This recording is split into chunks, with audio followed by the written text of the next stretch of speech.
आता संभ्रम नको, दोन ठाकरेंची युती गरजेची आहे असं सामनाच्या रोखठोकमध्ये म्हटलंय।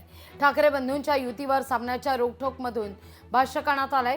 फडणवीस शिंदेंसोबतच्या भेटीवर राज ठाकरे संभ्रम दूर करतील अशी अपेक्षा ही सामनाच्या या रोखठोकमधून व्यक्त करण्यात आलेली आहे। दरम्यान या सगळ्या मुद्द्यावर आता राजकीय वर्तुळातून प्रतिक्रिया उमटतात। भाजपचे नेते राम कदम काय म्हणतायत ऐकूया। महाराष्ट्रात सध्या मराठी एकजुटीचे जोरदार वारे वाहत आहेत। उद्धव आणि राज ठाकरे 5 जुलैला मराठी विजय सोहळ्यात एकत्र आले। त्यानंतर लोकांनी ठिकठिकाणी आनंदोत्सव साजरा केला। मराठीवरील अन्याय सहन करणार नाही आणि त्यासाठी एकजुटीनं लढण्याचा आत्मविश्वास मराठी लोकात निर्माण झालाय।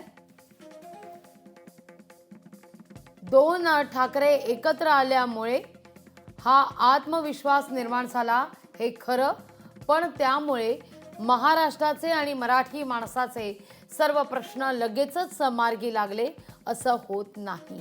युती होणं गरजेचं आहे, तरच महाराष्ट्राला नवी दिशा मिळेल असं रोखठोकमध्ये म्हटलंय। महाराष्ट्रात ज्या पद्धतीनं मराठी एकजुटीचं वादळ निर्माण झालं ते पाहून दिल्ली आणि महाराष्ट्राचे सध्याचे सत्ताधारी हादरले आहेत। मुस्लिम समाजाबद्दल एकेकाळी नव्हता त्यापेक्षा जास्त रोष मुंबई महाराष्ट्रात गुजराती जैन या समाजाबद्दल उफाळून येतोय। तो अमित शहांच्या महाराष्ट्र द्वेष्ट्या राजकारणामुळे हा संतापाचा लाव्हा आता महाराष्ट्राच्या प्रत्येक जिल्हा शहरात बाहेर पडेल असं चित्र आहे। शिंदे फडणवीस हे राज ठाकरे यांच्या निवासस्थानी चहापानासाठी जातात। राज ठाकरे त्यांचं स्वागत करतात। फडणवीस हे राज ठाकरे यांना भेटून राजकीय हवा गरम करतात।